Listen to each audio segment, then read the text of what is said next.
Hello guys.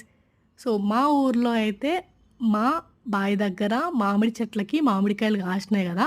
So, వాటిని మేము ఎలా పండిస్తున్నాము అనేది ఇప్పుడు చూపిస్తాను. సో, నార్మల్‌గా మీకు ఎండుగడ్డేసి మామిడికాయలను గూడా అలా పండించుకోవచ్చు. నెక్స్ట్ ప్రాసెస్ ఏంటంటే ఇలా కార్పెటేసి గూడా మనం పండించుకోవచ్చనమాట. సో, ఈ కార్పెట్ అనేవి ఫస్ట్ నానబెట్టాలి ఒక 1 మినిట్ నీళ్ళల్లో. నానబెట్టిన తర్వాత కొంచెం తడిగున్నప్పుడే మనం ఇలా కార్పెటేసి పండించాలనమాట. సో, ఫస్ట్ పెద్ద టబ్బు తీసుకొని ఒక లేయర్ అంతా ఎండుగడ్డేసినాక, మళ్ళా మామిడికాయలేసినాక, మళ్ళీ ఎండుగడ్డేసినాక పైన ఈ కార్పెట్‌లో చూపిస్తున్నట్టుగా ప్యాకెట్స్ ఎయాలనమాట. ఒక 2, 3 ఎయాలి. సో, తర్వాత చుట్టూ ఈ మామిడికాయలు పెట్టిన తర్వాత మళ్ళీ ఎండుగడ్డేసి ఒక 2 ప్యాకెట్స్ మళ్ళీ కార్పెటేసినాక, మళ్ళీ మామిడికాయలు పెట్టి, మళ్ళీ ఎండుగడ్డేయాలనమాట. సో, అలా ఒక 3, 4 స్టెప్స్ ప్రాసెస్ ఉంటది.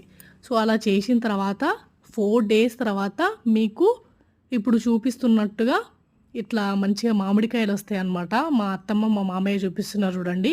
సో, ఊర్లో నుంచి మా అత్తమ్మ, మా మామయ్య అయితే మా కోసం తీసుకొచ్చినారనమాట మామిడికాయలు. ఎంత బాగున్నాయో అసలు న్యాచురల్‌గా. నెక్స్ట్ వీడియో మీకు పెడతాను. ఎండుగడ్డితోని ఓన్లీ న్యాచురల్‌గా ఎలా పండుతున్నాయో అనే వీడియో అయితే మీకు పెడతాను. సో, ఇప్పుడైతే మేము కార్పెటేసి ఇట్లా పండిస్తున్నాము. సో, చాలా చక్కగా క్యూట్‌గా ఉందసలు చూస్తుంటే అయితే నాకు. నోరూడుతుంది. మామిడికాయలు అసలు ఎవరికి ఇష్టం ఉండదండి. అందరికి ఇష్టం ఉంటది. సో, ఈసారి సమ్మర్‌లో ఉన్న ఫ్రూట్స్ అయితే మీరు తప్పకుండా ఎంజాయ్ చేయాలి. సమ్మర్‌లో ఇప్పుడు తాటి ముంజలైనా, మామిడికాయలైనా, నిమ్మకాయలైనా, సో, ఇంకా మల్లెపూలు మంచిగా పూస్తాయి సమ్మర్‌లో. మంచిగా పెట్టుకోవచ్చు. పూజకొస్తాయి. సో, అలా సమ్మర్‌లో అయితే మేము మా ఊర్లో పండిన న్యాచురల్ ఫ్రూట్స్ మంచిగా ఎంజాయ్ చేస్తున్నామనమాట. సో, చూడండి ఎంత కలర్‌ఫుల్‌గా వచ్చినాయో అసలు. సో, థ్యాంక్ యూ అత్తమ్మ, మా మామయ్య.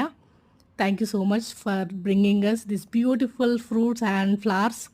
సో, ఇలా మాకు మంచిగా నేను అనుకునేదాన్ని ఇంటి దగ్గర నుంచి వచ్చినప్పుడు మల్లె చెట్టుకి ఎప్పుడు మల్లెపూలు పూస్తాయా అనుకునేదాన్ని. మా అత్తమ్మ అయితే సర్ప్రైజ్‌గా తీసుకొచ్చిందనమాట. So, thank you so much అత్తమ్మ. సో, ఇలా అయితే ఫ్లవర్స్ అయితే చాలా క్యూట్‌గా పూసినాయనమాట. సో, పూజకొస్తాయి. కొన్ని మనం గూడా పెట్టుకోవచ్చు. సో, ఇలా నిమ్మకాయలు, మామిడికాయలు, ఇంకా మల్లెపూలు, రోజ్ ఫ్లవర్స్ ఇవన్నీ తీసుకొచ్చినారు. పాలు, సో, ఇవన్నీ తీసుకొచ్చినారనమాట ఊరు నుంచి. సో, ఫస్ట్ ఫ్రూటు కట్ చేసి మా ఆయనకైతే ఇచ్చాను. So, he loves it. So, చాలా మంచిగా అనిపించిందంట. టేస్ట్ అయితే ఆసమ్ ఉందంట.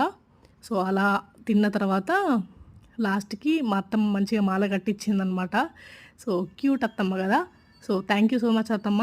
సో, అలా ఫ్లవర్స్ తీసుకొని నేనైతే తలలో పెట్టేసుకున్నాననమాట. సో, వీడియో నచ్చితే లైక్ చేయండి, షేర్ చేయండి, సబ్స్క్రైబ్ చేసుకోవడం మర్చిపోకండి. Bye guys.